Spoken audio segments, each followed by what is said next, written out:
A igreja de São Domingos em Lisboa estava repleta de convidados quando o padre fez a pergunta fatal: alguém se opõe a esta união?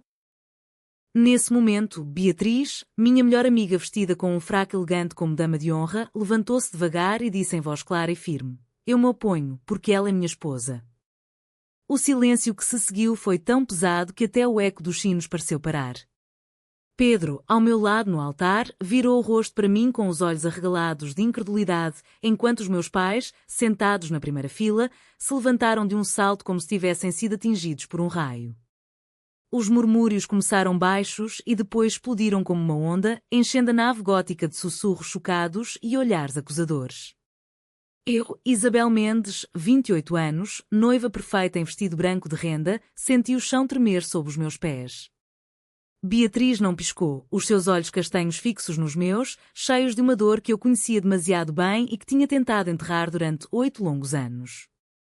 O padre gaguejou qualquer coisa sobre procedimento irregular, mas ninguém o ouvia. A minha mãe gritou o meu nome como se eu tivesse morrido ali mesmo. E foi nesse instante que tudo voltou, o dia em que conheci Beatriz na Universidade de Coimbra, o riso dela no pátio da Biblioteca Antiga, o primeiro beijo roubado debaixo das árvores de Sintra, o segredo que nos uniu e que eu destruí por medo. O caos na igreja era apenas o começo. Os convidados filmavam com os telemóveis, os flashes iluminavam o altar como uma tempestade. Pedro agarrou-me o braço e perguntou baixo: o que é isto, Isabel? Diz-me que é uma brincadeira. Mas eu não conseguia falar. Beatriz deu um passo à frente, o fraque preto contrastando com o branco do meu vestido, e repetiu mais baixo, só para mim: tu sabes que é verdade. Os meus pais avançaram, o meu pai vermelho de raiva, a minha mãe com lágrimas de vergonha. Sai daqui, Beatriz, gritou ele. Ela não se mexeu. Eu senti o peito apertar, como se o ar tivesse desaparecido. O passado que eu tinha jurado esquecer agora estava ali, exposto diante de toda a Lisboa conservadora que nos conhecia. O padre tentou restaurar a ordem, mas era tarde. Os murmúrios viraram acusações. Lesbianismo na igreja, ouvi alguém sussurrar. O meu mundo, construído com tanto esforço sobre mentiras, desabava em minutos. E enquanto as lágrimas corriam pelo meu rosto, lembrei-me da primeira vez que Beatriz me chamou de esposa em segredo, numa noite chuvosa em Coimbra, quando jurámos que nada nos separaria. Agora, 8 anos depois, aquela palavra era uma bomba. Os seguranças da igreja aproximaram-se, mas Beatriz ergueu a mão. Eu não vou embora até ela admitir. Pedro largou o meu braço como se queimasse. A minha mãe chorava abertamente. E eu, pela primeira vez em anos, senti o peso verdadeiro da escolha que tinha feito. O casamento estava acabado antes mesmo de começar. Os convidados saíam em ondas, alguns solidários, a maioria escandalizados. Beatriz ficou ali, imóvel, esperando a minha resposta. E eu soube que o silêncio que mantive durante tanto tempo tinha acabado de ser quebrado para sempre. O padre fechou o livro de orações com um estrondo seco, mas o barulho foi engolido pelos gritos que agora enchiam a igreja. Isto é um escândalo, berrou a tia Margarida da minha mãe, apontando para Beatriz como se ela fosse o diabo em pessoa. Pedro afastou-se 2 passos, o smoking impecável agora parecendo ridículo no meio daquele circo. Isabel, explica-me isto agora, exigiu ele, a voz tremendo entre raiva e confusão. Eu abri a boca, mas as palavras não saíam. Os meus olhos voltaram para Beatriz, e o tempo saltou novamente para trás, para o campus de Coimbra em 2016. Eu tinha acabado de chegar de Lisboa, filha única de uma família católica tradicional, com o futuro já traçado, curso de direito, casamento conveniente, netos para os avós. Beatriz era aluna de História, vestia sempre calças e casacos largos, o cabelo curto e o sorriso que iluminava tudo. Encontrámo-nos na biblioteca, discutindo um livro sobre direitos das mulheres. Tu falas como se o mundo fosse justo, disse ela, rindo. Naquela noite, caminhámos até ao Rio Mondego e o primeiro toque de mãos mudou tudo. Durante 2 anos, vivemos um amor escondido em apartamentos pequenos, viagens rápidas a Sintra, cartas que eu queimava por medo. Ela chamava-me esposa em brincadeira, mas ambos sabíamos que era sério. Um dia casamos de verdade, em qualquer país que aceite, prometi a ela. Eu acreditava. Até ao dia em que a minha mãe encontrou uma mensagem no meu telemóvel antigo. O ultimato veio rápido: ou acabas com essa loucura ou esquece que tens família. O meu pai ameaçou cortar tudo: dinheiro, casa, nome. Eu tinha 22 anos e medo. Escolhi o silêncio. Disse a Beatriz que era só uma fase, que a amava mas não podia. Ela chorou uma noite inteira na estação de comboios de Coimbra e depois desapareceu da minha vida durante meses. Agora, de volta ao presente, Beatriz falava calmamente com o padre. Eu tenho provas, padre. Cartas, fotos antigas, até um contrato simbólico que fizemos em 2018 em Espanha. O meu coração parou. Eu nunca soube que ela guardara tudo. Pedro virou-se para mim: tu casaste com ela? A minha mãe desmaiou nos braços da tia. O meu pai agarrou-me pelo pulso: Isabel, diz que isto é mentira. Mas eu não conseguia mentir mais. Os convidados que restavam gravavam tudo, os telemóveis como armas. Alguém da imprensa local já estava à porta da igreja. Beatriz olhou para mim com aquela mesma dor de Coimbra. Eu esperei 8 anos, Isabel. Agora acabou o teu teatro. Os seguranças finalmente a levaram para fora, mas não antes dela me sussurrar: tu ainda me amas. Admite. A igreja esvaziou-se em minutos. Pedro saiu sem olhar para trás, murmurando que precisava de ar. Os meus pais levaram-me para casa em silêncio mortal. No carro, a minha mãe soluçava: como pudeste fazer isto à família? À igreja? Ao Pedro? Eu olhava pela janela, revivendo o dia em que quebrei o coração de Beatriz para salvar o meu nome. O escândalo já corria nas redes sociais. Casamento interrompido por amante lésbica era o título que circulava. Eu sentia o peito rasgar-se. A culpa que tinha carregado em silêncio agora tinha cara, nome e fraque preto. Nessa noite, sozinha no quarto da casa dos meus pais, abri a gaveta secreta onde guardava uma única foto nossa em Sintra.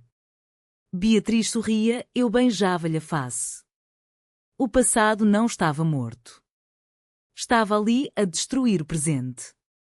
E eu soube que teria de enfrentar as consequências, uma a uma. A manhã seguinte foi um inferno de chamadas e mensagens. O telemóvel não parava. É verdade, Isabel? Perguntavam amigas da infância.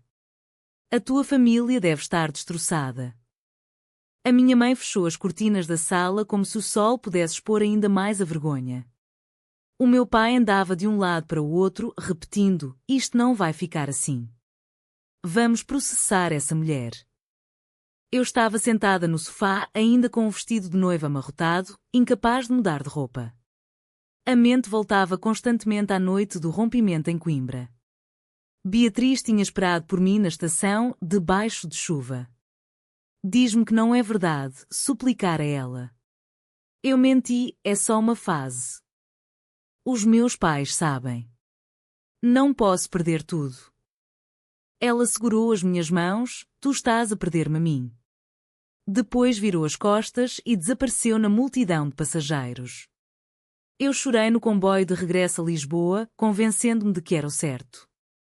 Agora, 8 anos depois, a porta da sala abriu-se e Beatriz entrou, acompanhada pela minha tia que não conseguia recusar nada. Ela insistiu, justificou a tia. Beatriz vestia jeans e camisa branca simples, mas o olhar era o mesmo da igreja. Precisamos de falar, Isabel. Sozinhas. Os meus pais protestaram, mas eu pedi que saíssem. Quando ficámos sozinhas, ela sentou-se à minha frente. Tu sabias que eu viria. Sempre soubeste. Eu baixei os olhos. Porque vieste vestida de fraque? Porque me chamaste de esposa em público?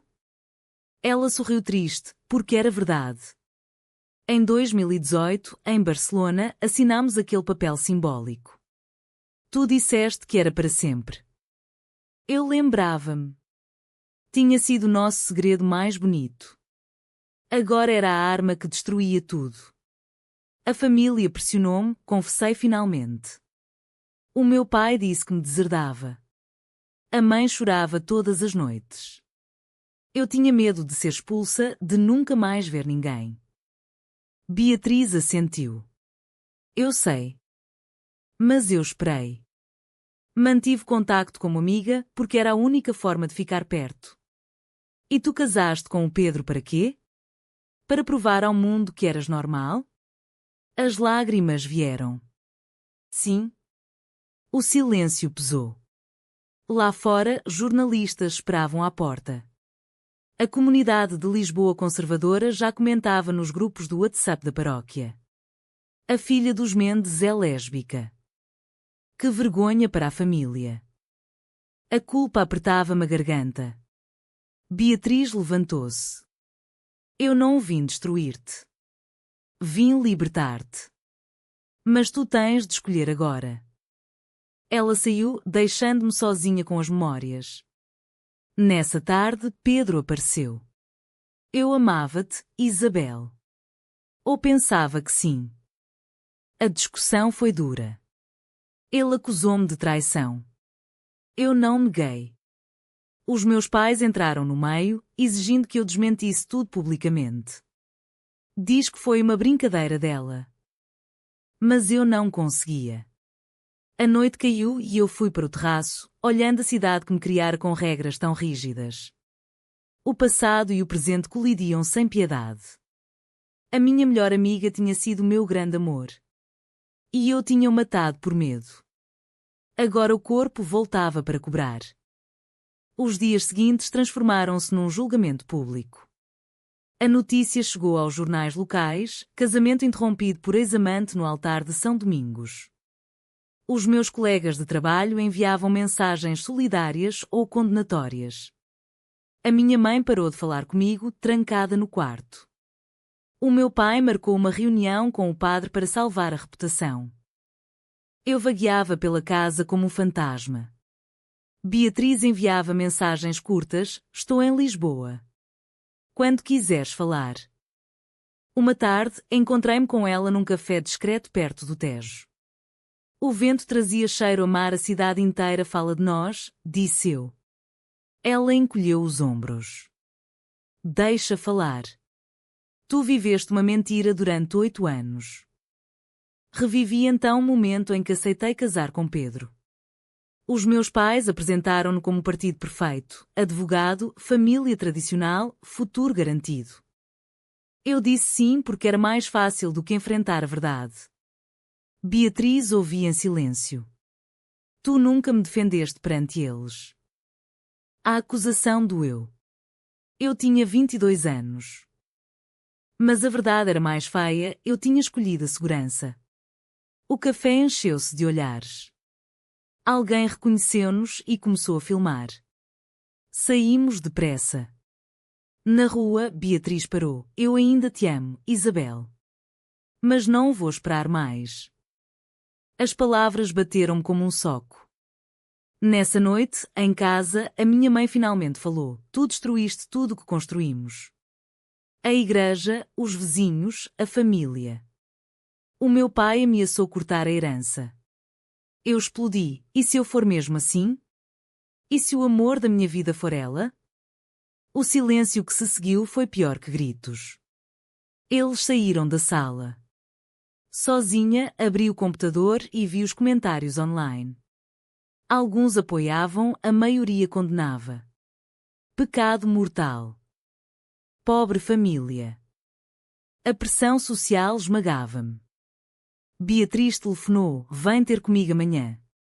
Precisamos de acabar isto de vez ou começar de novo. Eu aceitei.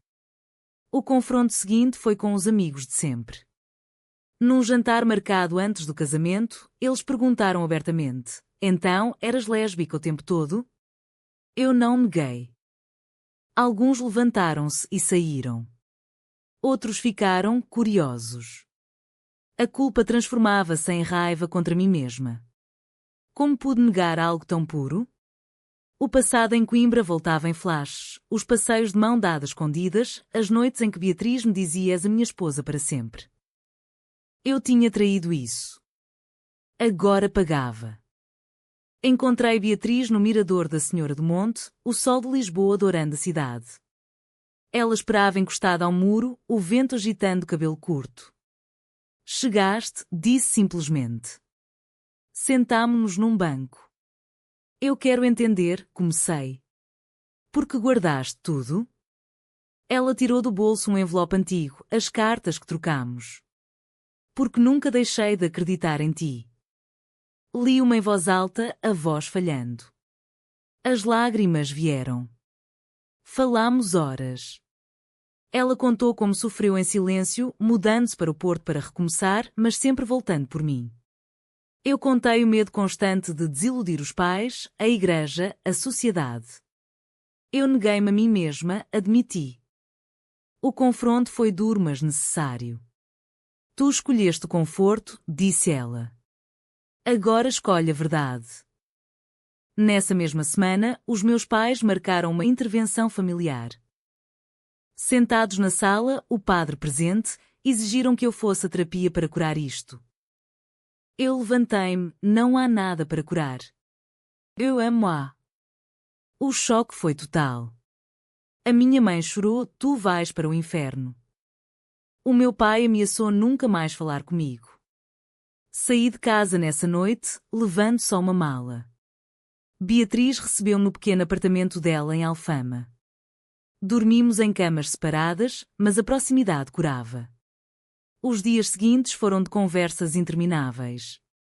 O passado e o presente misturavam-se. Eu via a dor que causei e, pela primeira vez, sentia raiva de mim mesma. A comunidade continuava a julgar. Mensagens anónimas chegavam, arrepende-te. Mas algo mudava dentro de mim.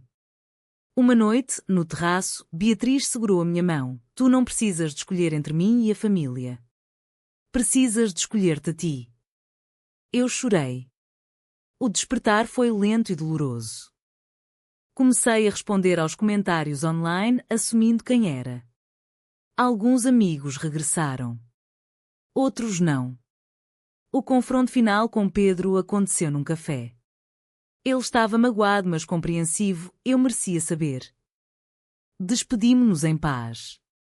Beatriz e eu caminhámos pelas ruas de Lisboa, o peso diminuindo.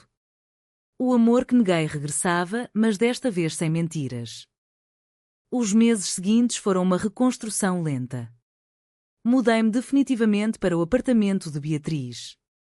Os meus pais, depois de semanas de silêncio, aceitaram um almoço.